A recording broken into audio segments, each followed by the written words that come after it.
Welcome into episode 225 of the Sources Say podcast, your go-to Kentucky basketball and recruiting podcast on the growing KSR Podcast Network. Sources Say podcast is presented by our good friends at Justice Dental. Visit one of their two Lexington locations. It's on Blazer Parkway and Wellington Way by scheduling an appointment online at justicedental.com or by calling 859-543-0700. You can even send a text message to one of their friendly team members at the same number to ask a question or make an appointment. Now is a great time to schedule your dental cleaning. Dr. Thompson, Dr. Justice, and their team strive to provide you with good oral health and a comfortable environment. The Justice Dental team looks forward to seeing you soon. I am your host, Jack Pilgrim of Kentucky Sports Radio. Very happy to be joined once again by Shawn Smith of Go Big Blue Country. Shawn, how the heck are you? I'm fantastic, Jack Pilgrim. How are you? Well, it's been a couple days. We have let this marinate for a little bit, rewatched the game, got a couple in-depth looks at it, really trying to get to the root of all evil that was Kentucky's 63-53 loss against UCLA in the Madison Square Garden CBS Sports Classic.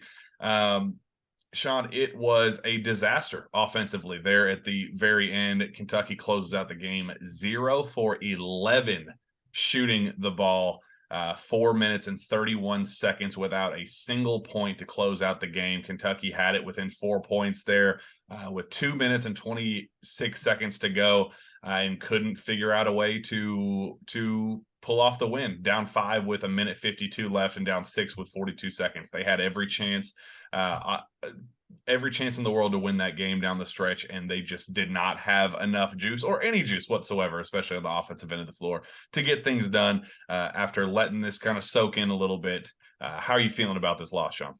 Well, I made the comment a couple of weeks ago after they lost to Gonzaga that I had no confidence in this team beating good basketball teams right now. I don't have confidence in the players getting it done right now. I don't have confidence in the coaching staff getting it done right now. I just don't have confidence in this team or this program at the moment to beat a quality opponent like a UCLA or Gonzaga or Michigan State or whoever else that they play here in the coming weeks until they do it. In large part, I still feel like this team is looking and searching for its identity on who it is, especially on the offensive end of the floor.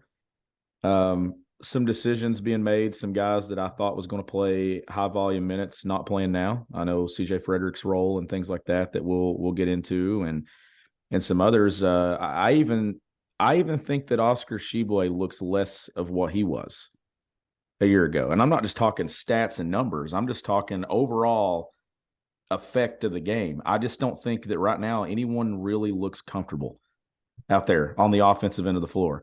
I mean, you put up 53 points, you don't score in the closing stretch of the game.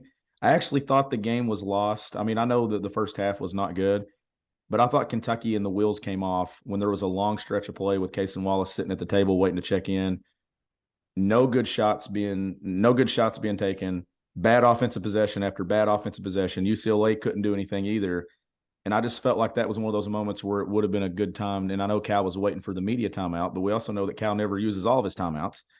So why not just burn one there and get what you want and kind of regroup? And I thought that was a stretch that was really crucial, that they didn't kind of reel themselves in and kind of figure out where they wanted to go. And this is a team that in late in games, Jack, the few opportunities that we've got to see them against quality opponents, I don't think they really know what they want to do offensively and who they want to play through. I don't think they know if it's Oscar, if it's middle ball screen with Xavier Wheeler, if it's getting Cason Wallace the ball. I just don't think that they've had any questions answered at all through the first month and a half of the season. And I think the frustrating part of this wasn't UCLA exploding down the stretch. This isn't one of those free throws left and right. Yeah, this isn't one of those situations where Kentucky just missed every shot and UCLA made every one, and you go, tip your hat to the Bruins. They did everything necessary. Look, the Bruins didn't make a single field goal between the 4:11 and 42-second mark of the game. The margin stayed the same until at the end when they. I mean, that's a 3.5 minute stretch with no buckets on their end, and they missed 5 of 8 attempts at the free throw line in the final 5.5 minutes. And there's no excuse, right? Like you can't chalk it up and say that Kentucky's young. You can't. You return a Cousy Award finalist and the reigning National Player of the Year, and you look like crap offensively. There's no excuse for it. None. And this is the stuff that we talked about in the spring after the loss in the NCAA tournament that had to change. There had to be a better flow offensively. You had to play to strengths. And they had the Bahamas trip. They had those practices in the summer. This looks like a team that didn't do anything leading up to the year to kind of gel and feel comfortable. And I know there's other teams around college basketball that we see struggling. No one is struggling the way Kentucky's struggling to score the ball. And you got national media guys calling it out. You got former players and everybody. I mean, I see Derek Anderson on Facebook all the time talking about how bad Kentucky's offense is and how attention to detail. It's painful to watch. And it's really hard to stomach how bad this program has been against elite ranked competition for the last 4 years. 4-13 against ranked foes. Well, do you feel comfortable when they line up and play somebody that's a name program right now? No, not in the slightest. No, I don't. And you keep thinking, well, it's Kentucky basketball. They'll get it figured out. Well, you know what? That was the case up until about 2 or 3 years ago. And right now, you have guys that I thought were shot makers at other schools that can't hit shots now. And why is that? Rhythm and flow and confidence. And I think it's just, I don't want to say that it's not that they run stuff for people. I just think that guys just get zapped right now. Like, I just feel like that identity and who guys are, not only does this team not have its identity, I think you got some guys who've lost their identity. And they're not using some of these guys to even their strengths right now. Like, this is a team that is Sawyer Wheeler, dribble, or Cason Wallace do something defensively and make a play, or Oscar Tshiebwe just go get an offensive rebound. So it's good enough to beat Yale and all these other teams. It's not good enough to – this is not an NCAA tournament team. I'm going to say it right now. Unless there's something drastically changes, this is not an NCAA tournament team. They have no resume. Like, I mean, literally, their best win is Michigan, who's struggling. Their next two opportunities are Alabama and Tennessee, and those are both on the road to start league play. And could get really ugly really fast. So, and I'm not trying to tell fans to push panic button and freak out. Like, I know Cal's trying to tell people not to, but Jack, we got to have the discussion. The years that they've done nothing in non-conference is the years they've missed the tournament, and they have done nothing. Yeah, their best win is Yale. So I told you leading up to this that I actually, kind of stumbled onto some post-game information that really, really concerned me. Got some scoop from actually inside the UCLA program of all places.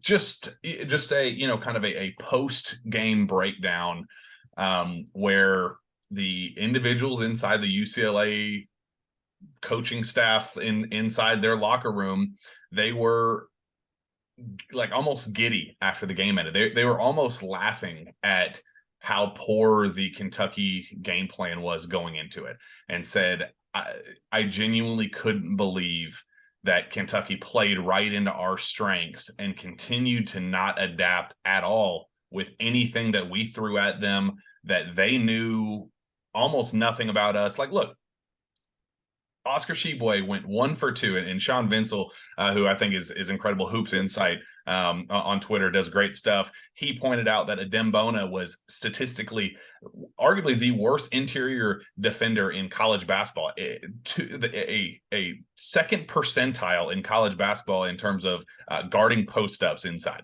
So 98% of college basketball is better than Adem Bona at guarding what Oscar Tshiebwe does best, Shawn. Oscar Tshiebwe, the National Player of the Year.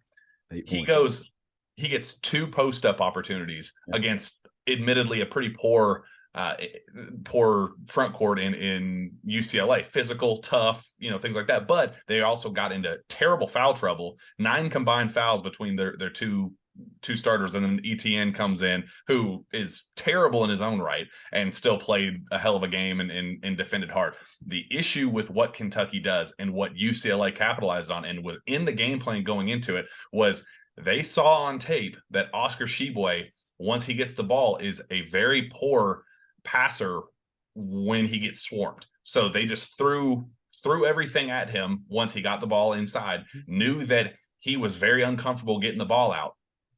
And that was basically their offense. They didn't try to adapt, basically said, we're going to congest in the middle and make the other guys beat you. Said that Kentucky doesn't run anything at all, that their ball movement is among the worst in college basketball. Said they don't move. They know that once Oscar gets the ball inside, that nobody else is moving. There's no there's no cuts down low, there's no back screens, there's no nothing to create some type of havoc and some type of chaos to create open looks around the basket. No open shots, nothing.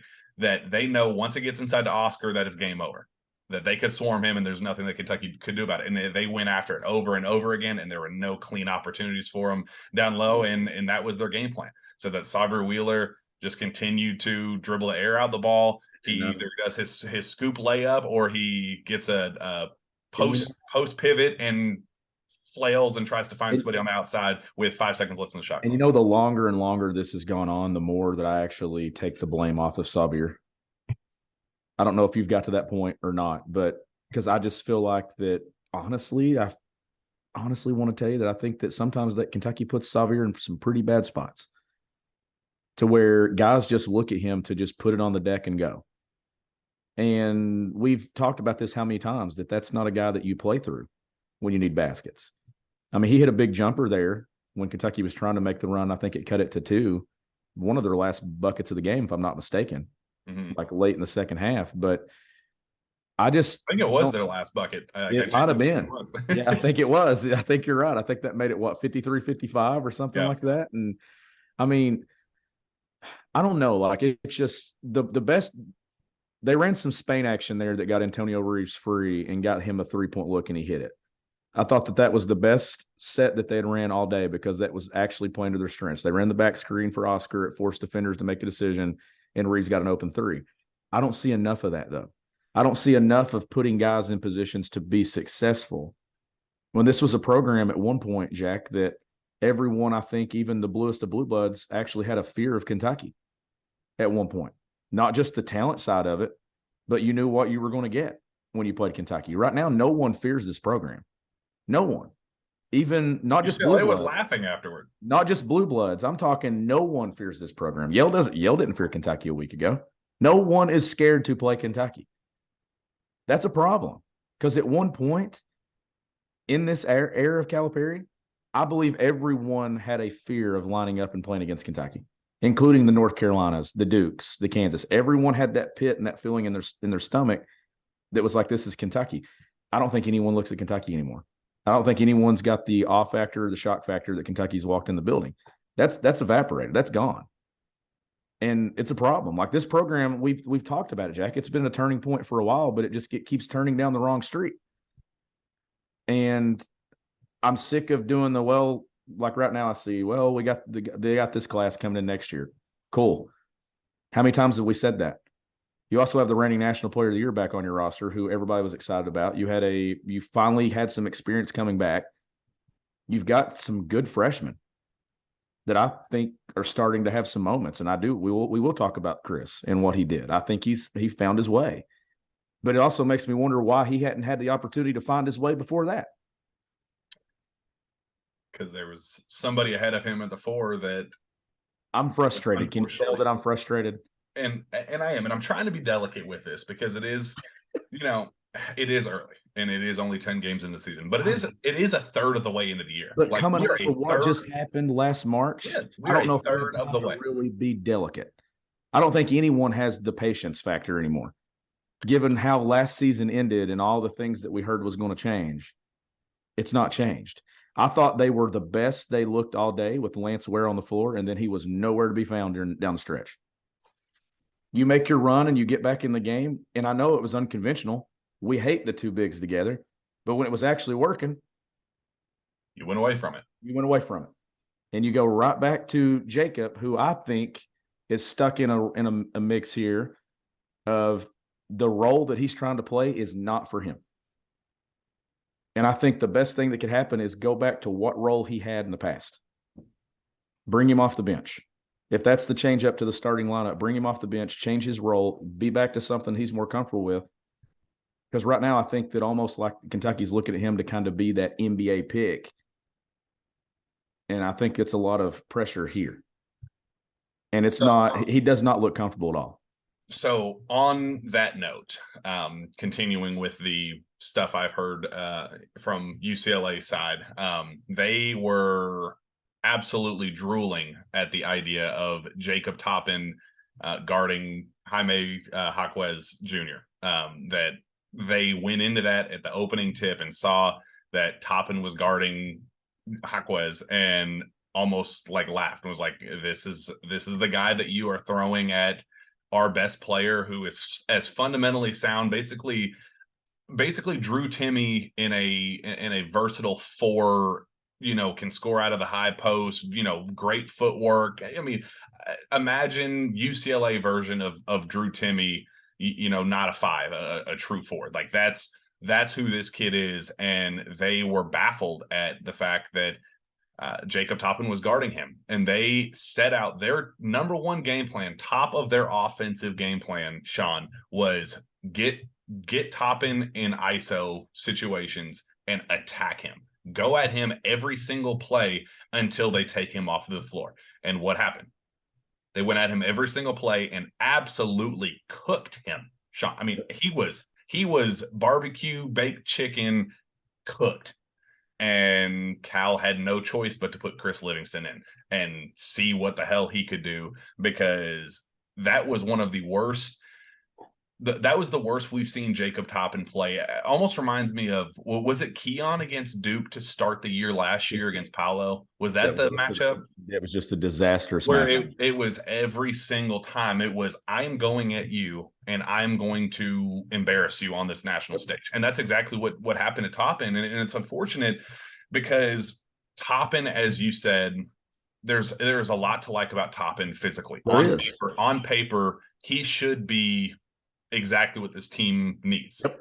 He should have the defensive versatility. He should have the rim running, above rim, lob catching, versatile two-way threat. Like, that should be him. I mean, he's 6'10", 45-inch vertical with almost a 7-foot wingspan. That guy should be able to contribute for this team. But as you said, I think there's pressure on his shoulders coming down from people with NBA talk in his ear saying, you need to show off that you're Kevin Durant.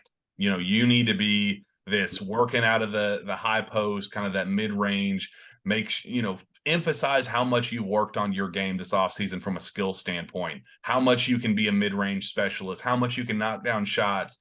And then, everybody knows you can be an athlete. Why don't you show the skill side of things? And it's like, he is so focused on being in his own head and having people in his ear that he has kind of lost his way completely. Yes. And I think until he finds his way back, he needs to be off the floor. He is unplayable at times, and honestly, more times than not at this point. And had hit nothing, and then took one of the biggest shots of the game down the stretch, a three. Terrible. And look, and that's where I'm just getting at, that I just don't know if this team has figured out who it needs to play through and things, but they've been in situations to figure that out. They had Michigan State late. They had this game late. They've had other Michigan late. And I still think that they won the Michigan game. They got bailed out by Wheeler. I'll stand by that Kentucky didn't win that game as much as they lucked their way into the win, in my opinion. Oh, well, and did you see the shot luck numbers that came out afterward? That actually, in terms of shot quality, Michigan should have won that game by like 8. Yeah. And that was the sky would actually be falling right now had that happened. Like, it's falling, but you've got a hand on it because you're like, well, just get to conference play. You lose that one, and you're just sitting here like this, just hoping. Then Yale's your best win. Oh, yeah, they have no resume. Yeah, it's already your second best win, but that would have been your best if that were the case. They have no resume, none. And that's where I keep coming from. Like, right now, if the NCAA tournament started today, Kentucky should not be in the field. They shouldn't be. I was they're 19 in the poll today, in the AP poll. I thought they were overrated. Like, I genuinely said, take them out of the poll. Who have they beaten? Who have they beaten to even be ranked in the top 20 right now? And I want to be positive about this team, but at the same time, they have done nothing to make me feel that way. League play is starting, and I don't even know where to go. Does that make sense? Like, I have no idea what Kentucky has, and league play starts in less than a week with a road trip to Missouri. This is a team that could line up on Selection Sunday and have nothing to show for in the non-conference. Because right now, I don't think they're beating Kansas at Rupp Arena. I could care less if that game's played on a blacktop court outside somewhere. Like, I have no confidence that they're beating Kansas. I have no confidence that they're going on the road and beating Alabama and Tennessee to start league play. Like, give me one of those games that you feel good about right now that is against a quality team that's going to be in the field that you think Kentucky's going to beat. I don't know. Honestly, I think this Missouri game is going to be like weirdly, I don't know, because Missouri has Scares me a little bit. Beaten the crap out of really bad teams, but also has also struggled against teams that actually matter, kind of like us. And it's just so crazy that a road trip to Columbia, Missouri is going to kind of define where this team is right now. And it's like, when have we ever relied on a trip to Missouri to figure out what this team's identity is? You know, like just where things are with this program. It's just, that is baffling to me. Well, and I'm looking up resume right now, and we know and stuff how I was all about this quad one victory and opportunities and stuff a year ago. And as it stands, Florida A&M is going to be a quad four, but Missouri will actually be a quad one game. Yeah.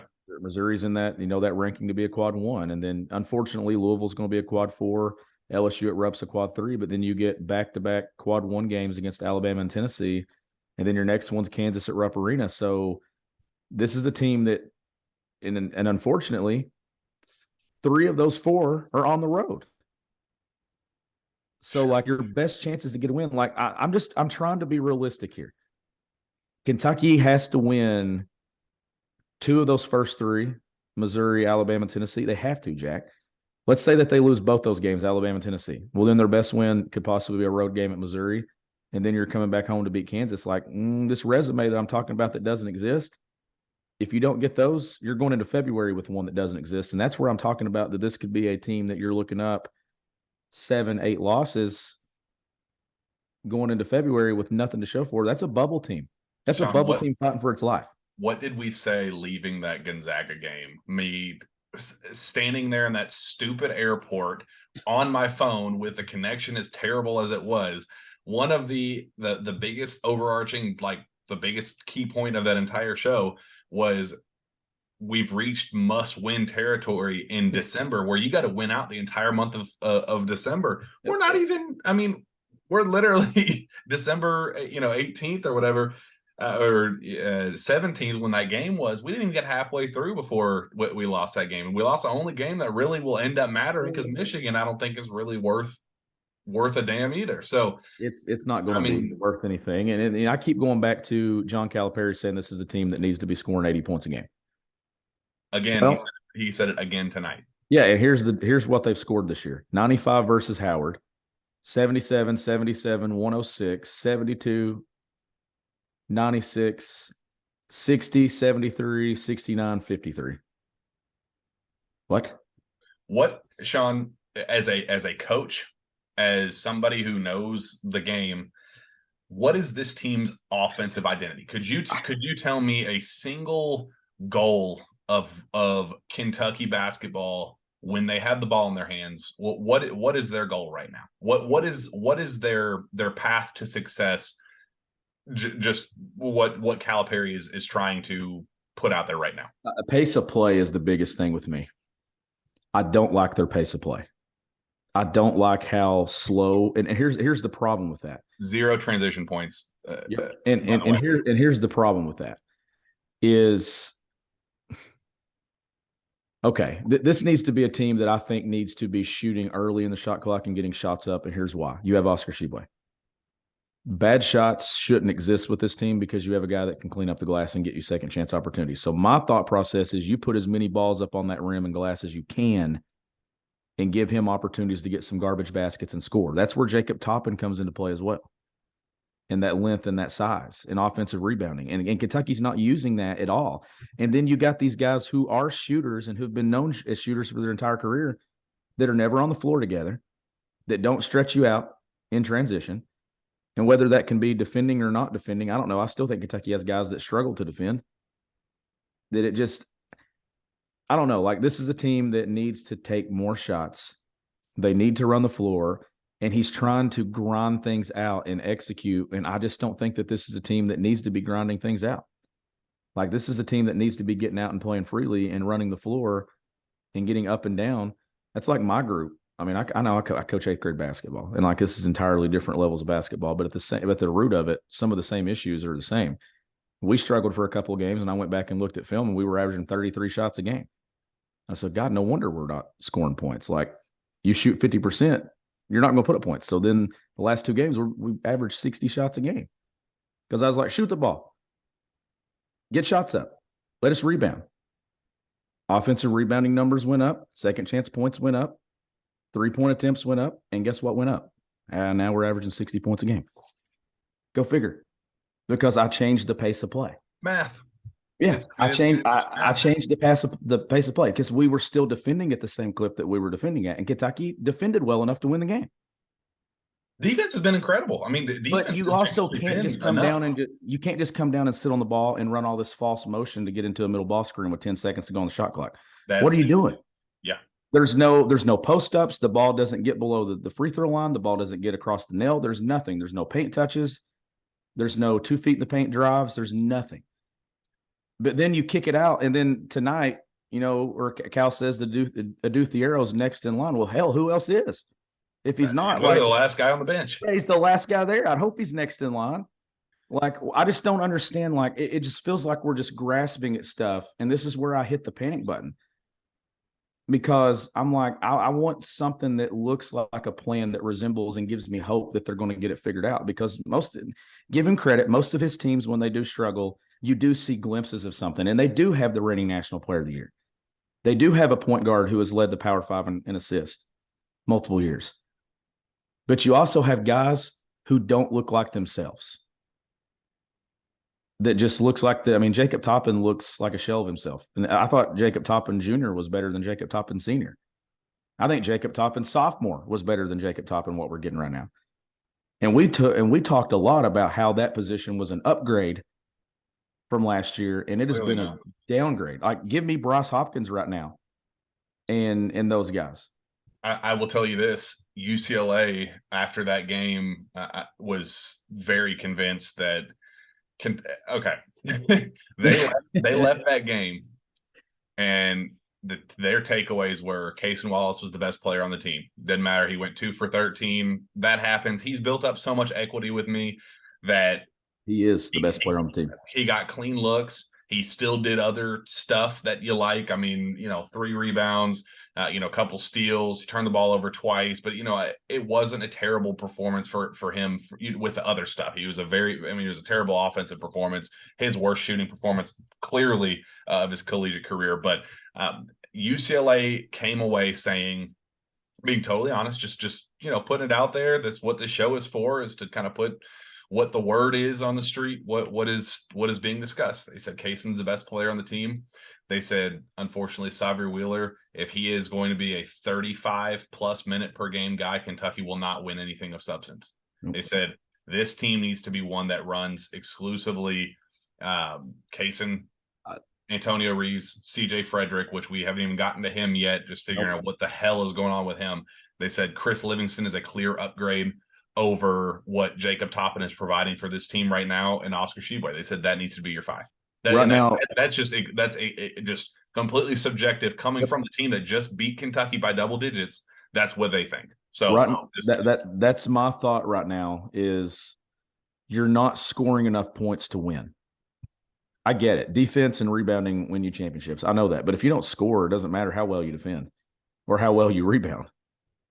If you don't score, you're not going to win the game. And I just think that we're to a point here where I want to see a lineup that features Cason Wallace with the ball in his hands, with Antonio Reeves and CJ Frederick, and Chris at the 4 with Oscar at the 5. That's what I want to see. And yeah, you still play Xavier. But when it gets down to a lot, yes. And when it gets down to, though, and you need baskets, you still have your best defender who I think will project to be their best defender as the year goes along. And I know numbers and stuff right now. I know Xavier might even be projected as a better on-ball defender than Kaysen, or a better overall defender. But I feel like Kaysen just gives you so much more because there's no limit offensively there. You have an extra help defender when Xavier's on the floor, and then you shrink it when you have non-shooters at the 2-3. But I mean, the best lineup the other day, though, was when Lance was at the 4 and Chris was at the 3. But you know why? Because I felt like they actually had 5 guys that were fighting. And I think that he made the decision to go away from that, and that's when they lost the game. I would have ridden those 5 guys the rest of the game and not taken them out, because I didn't see anything from the others that led me to believe that they were going to get it figured out. And I know you're talking about running people on the ground, but you're also talking about, if that's the NCAA tournament, Cal will play someone 40 minutes. Mm-hmm. Well, you're getting to the point where it's a must-win situation, and that was a must-win game, I thought, in the Garden Saturday. Like, they had to win that game. And it didn't matter about how you won it. Ugly, pretty, it didn't matter. You just had to win it. I'm frustrated because this team should be better than what it is. This team has too much talent. I still think it's a well put together basketball team. I really do. I just don't think that right now they're being set up to succeed. Is that Cal? Is that a little bit of both? I don't know, but there needs to be something figured out. I'm glad that there's games, because we know when we get into December, there were points where there wouldn't be anything till Louisville. Yeah. You get the game Wednesday, you get another non-conference game, you get Louisville, then you jump, or you get a conference game, then you jump right into Louisville, and then right into SEC play. Like, there's plenty of opportunities here, and they have opportunities in league play. Thank God the league is good, because if it wasn't, and this was 8 years ago, this team's probably a 10 seed. I don't know where they fell in Lenardi's projections today. I don't know if you looked. I didn't even see that they updated them, But I'm assuming that right now, if the tournament started today, I'd probably have this team somewhere in that line of I think they're falling 6 to 8 right now. And that's being generous, and that's going off name. That's fair. It's not going off resume. That's going off name. I'm concerned. I'm honestly concerned. I kept telling people early November not to panic. Right now, I'm a little panicked. Yeah. I think that's right to say. And I hope people don't listen to this and get all doom and gloom. But if you want me to come on here and tell you that it's all going to be okay, I wish I could. But I have enough from the last 3 years to kind of question whether it's going to be okay or not. Look, I just genuinely don't see any reason why anybody, I don't think there's any reason that anybody needs to be playing 39 minutes, 36 minutes, even 33 for Kaysen. Like, this team has way too much depth and way too much talent from top to bottom to be utilized the way that they are right now. And I genuinely think, and I do appreciate that Jacob Toppin, when he was struggling, Cal finally pulled the trigger and got, him out and let Chris Livingston rock out a little bit. And that was the key part of the game. If you're looking at positives, that was literally the only positive of the game. Him and Lance Ware, what they provided. Chris Livingston, 14 points, 5 of 8 shooting, 2 for 3 from 3, 4 rebounds. He'd have 3 turnovers, but he had a block. Really, really productive minutes. Exactly what we've been waiting to see out of him. He was knocking down shots from 3, made a couple from that mid-range, couple, he was that 3-level scorer. Thrived at the 3, which, Shawn, that's something that I didn't know if he could do. He really, really took that role over. I thought he defended his ass off. I think that was something that he really did. And if you listen to Cal's comments tonight on the Cal show, he didn't directly call out Jacob Toppin, but he flat out said Chris Livingston guarded Jaime Jaquez better than anybody else, played him with toughness, played him with physicality. And he said, and that's why he's going to play more. Said that he has earned this spot. Cal went out of his way, said that the starting lineup is going to change. And I think it was a very not so subtle way of saying that Chris Livingston was going to be that guy. So I genuinely just don't think that we need to be seeing 39 minutes for Oscar, 36 minutes for Xavier. I think we could spread that out a little bit. You got to get CJ Frederick back on the floor. You got to figure out a way to get him going. He cannot be just relegated to the bench and No, let that talent just the fizzle out. the role that he had when the season started, we were talking about the number of minutes he was getting to play and how that he looked healthy. You got to put a guy like that in position to succeed. You got to run some stuff for him. CJ's game is not built on CJ going and getting it on his own. Yeah. That's not what made CJ who he is at Iowa. How many baskets did CJ get at Iowa because Fred McCaffrey or whoever just threw him the ball and said, all right, flatten it out. Go get it. Go hoop, kid. Yeah, go do it. No, we ran stagger screens. They ran some action with some back screens and getting people mixed up. And you take Oscar Tshiebwe and you take Cason Wallace and you put CJ in that Spain action and you get a big guard that can handle the ball and get downhill in Cason. You get a big that if you get the switch you want, he's going to eat you up on the offensive glass. And then if you get that miscommunication, you got a three-point shooter.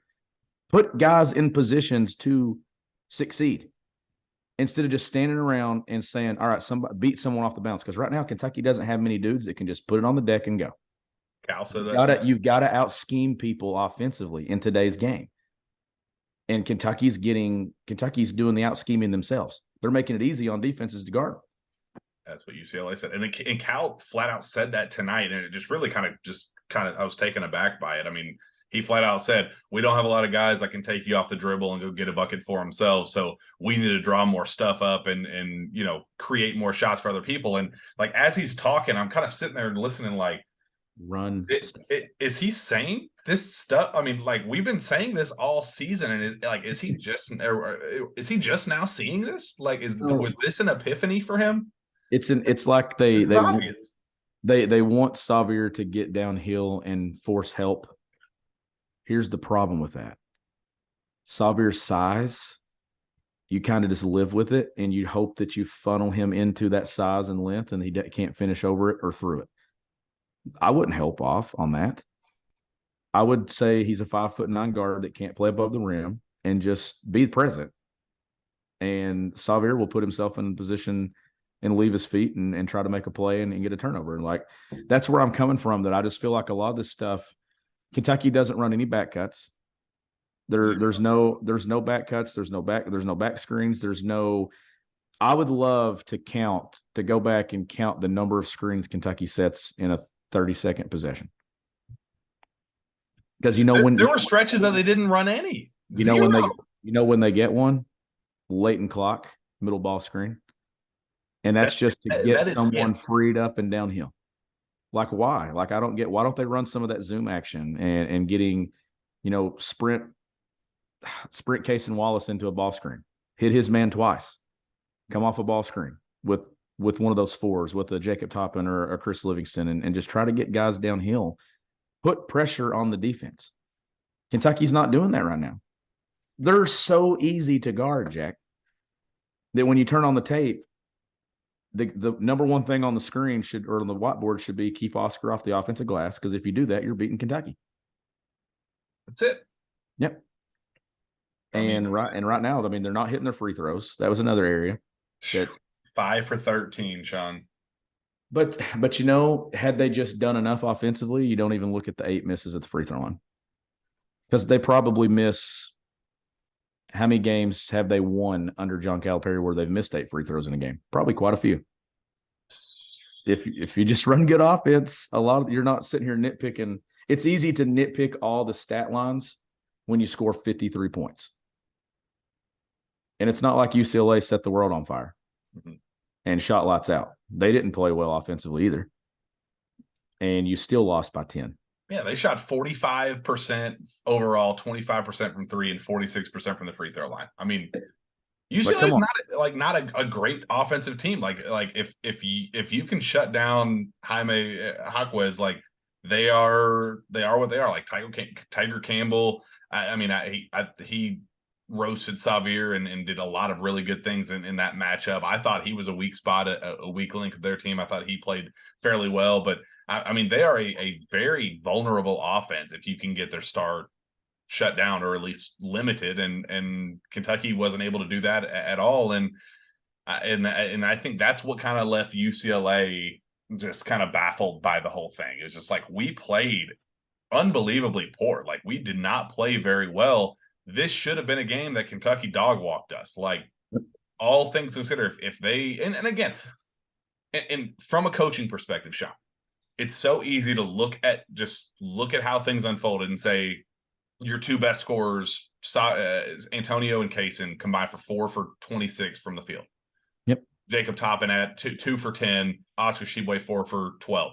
Like it's so easy for people to just say, well, it's just missed shots. You know, if you go 4 for 26 with your two best shooters, you know, you're not going to win any game. But it's like you can't rely on that argument to just say, well, you're not going to miss shots forever. Kentucky's there's way too many talent, you know, way too many pieces to that they're not going to miss shots forever. But you shouldn't just throw your hands in the air and say, well, it's a cold shooting night, move on to the next. You got to figure out a way to get easy scoring opportunities elsewhere. Everything else is so difficult. You can't just, just 2 for 8, 2 for 8 from 3 for Antonio and 1 for 7 from 3 for Kaysen. Like you can't just chalk that up and throw your hands in there and say, well, it just wasn't our night. If you hide behind that excuse in December, we're going to hide behind the same excuse when they lose in the Sweet 16 in the NCAA tournament. Yeah. You can't, like, if we're, because is that excuse okay on December, what day that play? December 16th, 17th? 17th. So is that excuse acceptable on December 17th, but it's not on March 17th? Because when it's into the season, you find a way to win, right?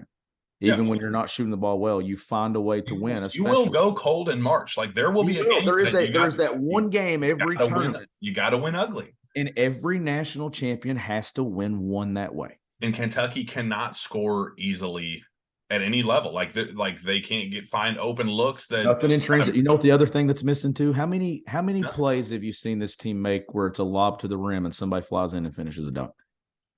That's my biggest question with this team. Playing above the rim. Calipari's best teams have been able to play above the rim. This team is playing below the rim. And I mean, and you're the two best on paper, the two best above rim basketball players in college basketball, and Damian Collins and Jacob Toppin. Just on paper, they should be those guys. And I'd give Kaysen Wallace can be a putback guy. He's got the athleticism. Chris Livingston can be that athlete. This team should be an elite transition team, and it hasn't been. Why is it, Shawn, that we saw this team, and I know it was just to go play in the sand and build sand castles and, go wakeboarding and sailing in the Bahamas. Like I get it. But why is it that team was the most free-flowing, carefree, tempo-driven, I'm going to score in transition and throw lobs here and there, and then if I'm not throwing you a lob, I'm kicking it out to the left corner, right corner for a wide-open 3, and they're canning it. Like, why are we not seeing that at all? I mean, this team tries to get into the half court and dribbles the air out of the ball, gets in a late. I mean, this team has to lead America in shots within the last 5 seconds of the shot clock. I mean, but it's all self-inflicted. They do it to themselves because I think that's the pace that they want to play at. Why? And I don't understand. Like, you have the athletes. This is a John Calipari team. You have the athletes. You've got 2 guys that should be able to sprint the floor and spread you out in transition, with a point guard in Xavier who is quick and shifty and can get downhill, with who I think is one of the best rim runners in college basketball, Oscar Tshiebwe.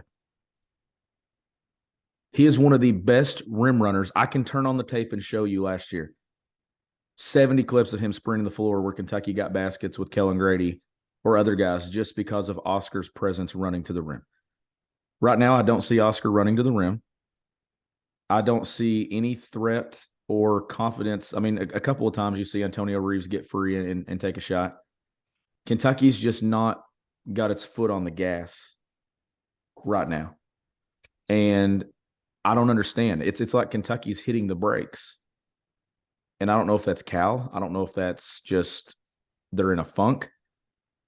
But something has to be changed. And it has to change now.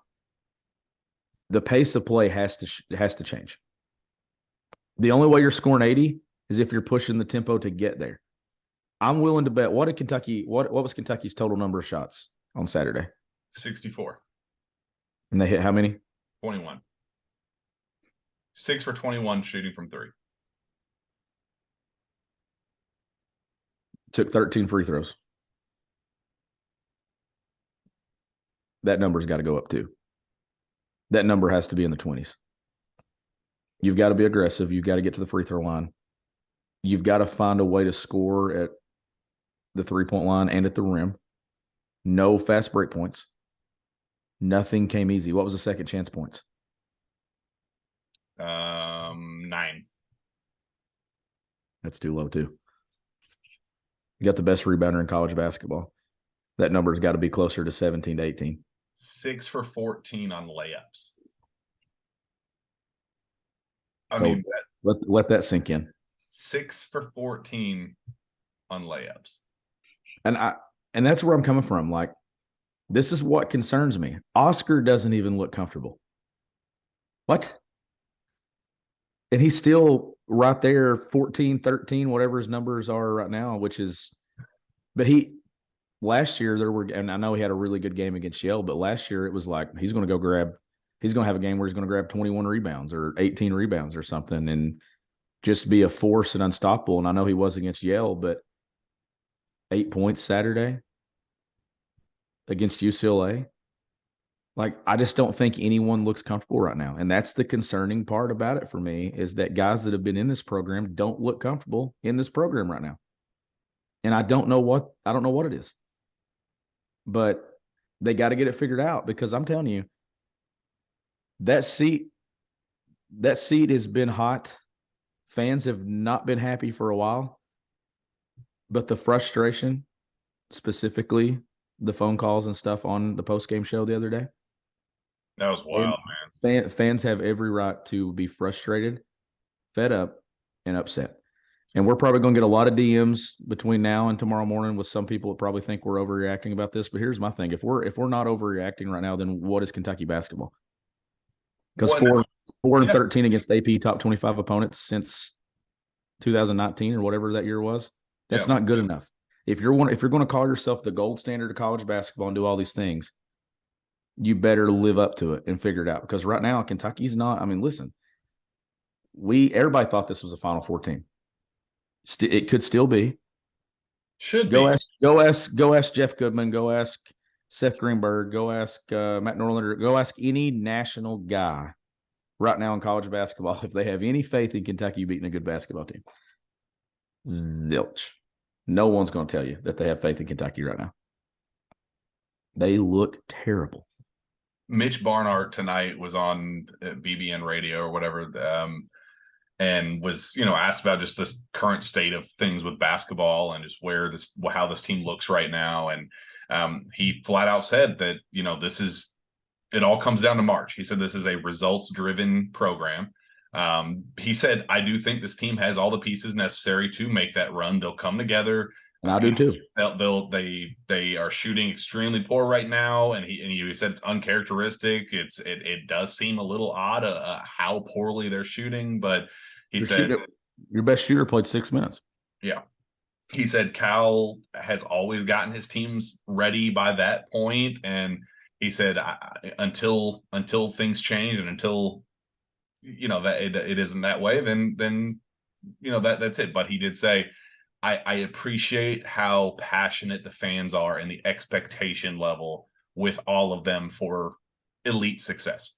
He said that we would not be Kentucky basketball if fans weren't that passionate. So this isn't just Kentucky fans being Kentucky fans and being dramatic or whatever. Like, you have the highest up top individual saying, I agree with you. Fans deserve to be this passionate. And here's the thing too with me.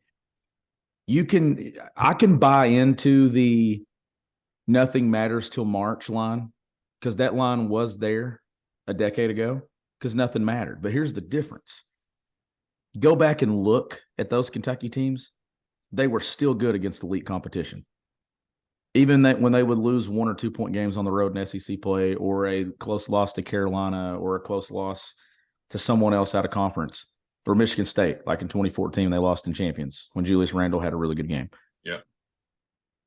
You look at the overall numbers, though, they still beat good basketball teams, and they still gave you something that resembled hope that they were going to be a team that could make a run. More often than not, in the last going back to 1920, I still think that team had a run in it, the COVID year. That was a good Kentucky team. But For a second, I thought you were talking about like 1920, like the year 1920. I was like, oh, that was a really good team, by the way. But no. The only reason they scored their points they did back then is they didn't have a shot clock, so they just held the ball. That was their decision. They just had it in the peach throw it in the peach basket, and this team would be good probably in that era because everybody grinded it out back then. But right now, like, no, we'd still be complaining now, man. They're not running enough for their shoes. I mean, come on, like, I'm frustrated. I'm really frustrated because you look around and here's the problem too. Kentucky doesn't even dominate its league anymore. I tell you what, watching Alabama, even though they lost to Gonzaga the way they did, watching Brandon Miller shut my ass up was pretty refreshing. I got to be honest. Let me tell you something else too. You think it looks bad right now? Wait until Tennessee guards them. That day in Knoxville, it's probably going to be a cold day weather-wise. If Kentucky don't figure something out offensively, Tennessee's going to lock them up and they might score 40. I'm telling you, like, something has to change. They're going to beat Louisville to death here in a couple of days, in about a week. And you know what? That is needed. If you remember last year, it was the game against Western Kentucky that got them going.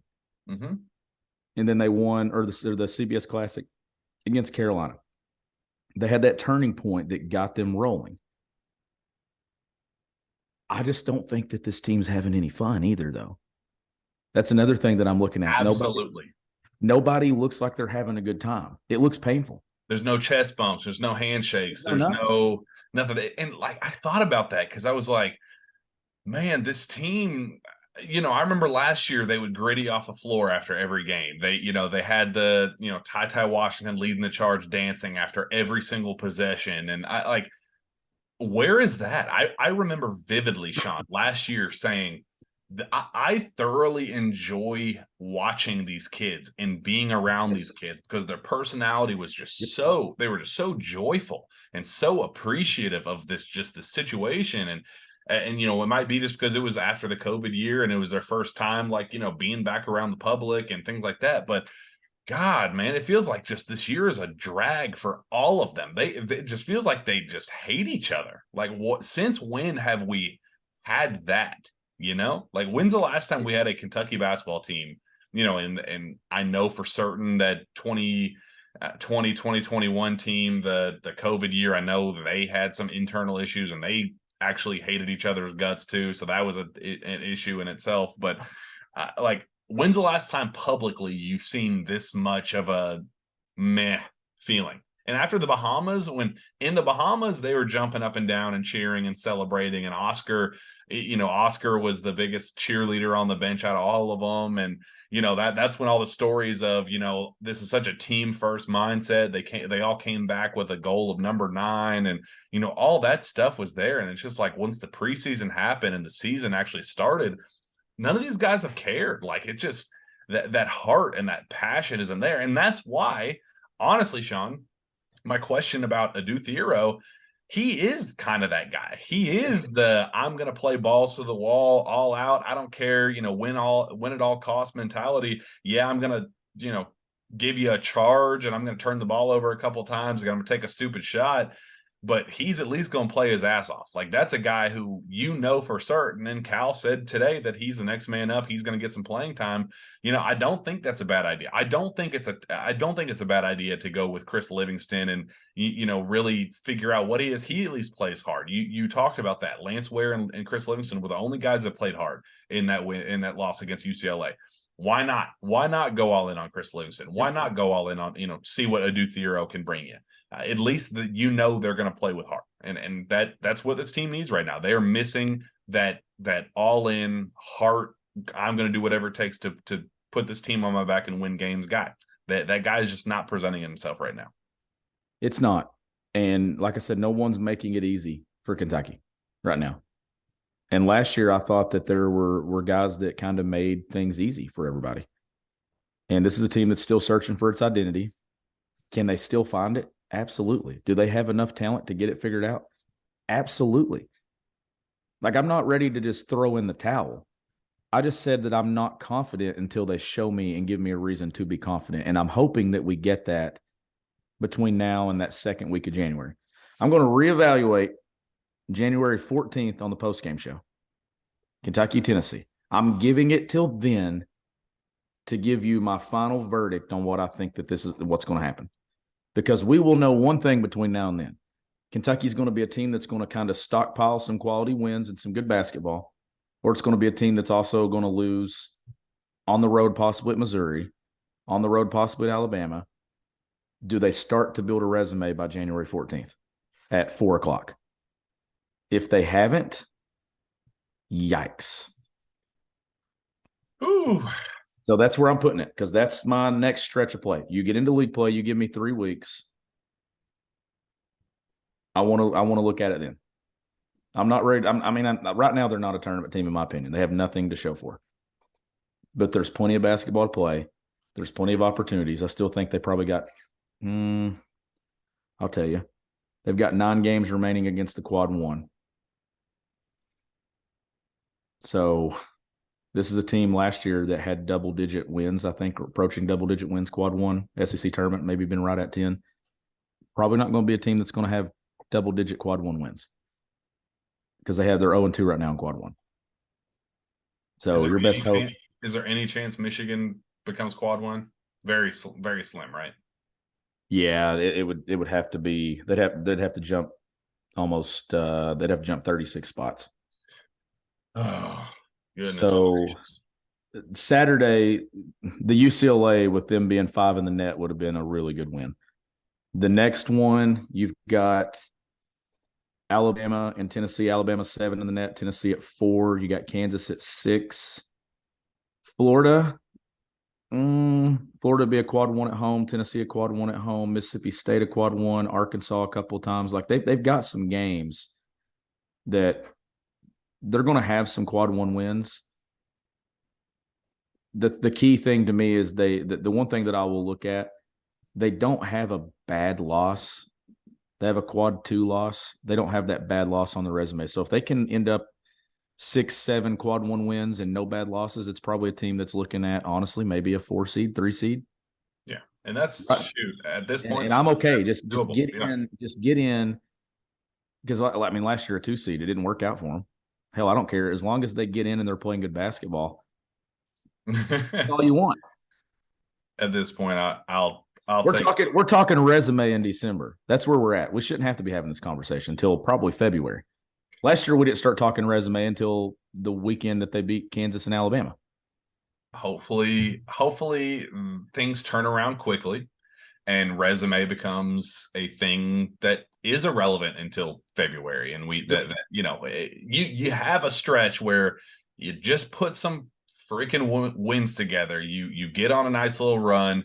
You get into January, you get into the early part of SEC play and knock out, a nice little stretch of wins, and then we can kind of shut up for a little while. But until then, you've lost all equity in that regard. Like you don't have the built up early season excuses. Like you all of that stuff is now out of the window. You lost every opportunity in the spotlight nationally. Like there's no national excuses. You're getting CBS Sports articles written about you after losses like this. I mean, it's not good. Like it's genuinely not good. They've lost that ability to kind of have a couple slip ups here and there. Like we've now approached it is what it is territory, and that's Hopefully the next episode's better. I mean, it'll be Florida A&M, so I don't know how much better we'll get with it, but we'll do a post-game show after that one. Wednesday night, we'll be back. and we will, because the rest of this week is going to be hectic as hell. So it will. So we're going to need to record Wednesday night, and just kind of is what it is. I'm assuming it's going to be a blowout win, and we're going to try to just wade through the easy stuff and see if we're actually making progress there. See if the stuff that Cal said tonight, that Chris is going to get more time and he's going to bench some of the guys that aren't deserving of the minutes, and those type of things, if it's fool's gold or if it's real. And the game itself isn't that important because it should be just a blowout win, but I do think that there's going to be some interesting takeaways from it. So I am actually looking forward to it, and I am just looking forward to a blowout win, and hopefully that's how things unfold, because goodness gracious, they need it right now. Things are just not pretty, and I'm tired of being negative, and I'm ready for some fun stuff, Shawn. So we'll definitely look forward to that and be there Wednesday night. Yep. And hopefully it's a Kentucky win and something positive that we could talk about moving into Louisville or to Missouri and then Louisville. Well, that is enough for this evening, at least. Appreciate all of our listeners as always. It always feels good to get some stuff off our chest, even though it's ugly. And we needed a couple of days. Yeah. I was not in a good headspace there after that loss, and definitely it was good to get a chance to let it marinate a little bit and get our real thoughts out of it. So hopefully our fans appreciate that, and looking forward to our follow-up show there on Wednesday after hopefully what is a blowout win, where we can be all warm and fuzzy and get back to all that good stuff. So with that, one last note, actually, Shawn, you haven't gotten our chance to hear this one. We have a brand new sponsor there to close out this show, with more than 30 Best Western hotels and resorts throughout Kentucky. Both leisure and business travelers can count on what matters most: a warm welcome, a rewarding stay, and a truly exceptional value. Massive lakes, tree houses, mountain tunnels, bustling cities. You never know what's around the next bend. From outdoor activities to local restaurants, Kentucky offers something fun for everyone, and Best Western offers something for every traveler. Wherever life takes you, Best Western is there. Visit bestwesternkentucky.com and at Best Western on social media. Shawn Smith, how about that? I know you're always a big fan of Best Western. Oh, I'm a huge fan of Best Western, especially the Best Western Plus. Those are really good values. Definitely good value. Definitely love that. There's a really good one in Columbia. I actually stayed at it a few years ago. In Missouri? Yeah. I'm actually planning on making that trip to Columbia, Missouri. The worst trip in the league. Worst trip, but if you get there and stay at the Best Western Plus, then it makes it all worth it, right? It makes it all worth it. I've heard they got some nice fire pits that one's warmer than the other. Thank God. That's inside sources say joke. To wrap it up on that one, Shawn, let's get the heck out of here. It's 11:46 p.m. and I think we're both delirious. I think it's time to get the hell out of here. I think it's time to get the hell out of here. Where can fans find your work? You can find my work at gobigbluecountry.com, and you can follow me on Twitter at gbbcountry. Find me on Twitter as well, at Jack Pilgrim KSR. Reach out to me via email, jpilgrim@KentuckySportsRadio.com. With that, we'll be back Wednesday night after, fingers crossed, a blowout win for Kentucky over Florida A&M. We need it. Kentucky fans need it. It's time to stop being negative, get things back and rolling. We will see you then.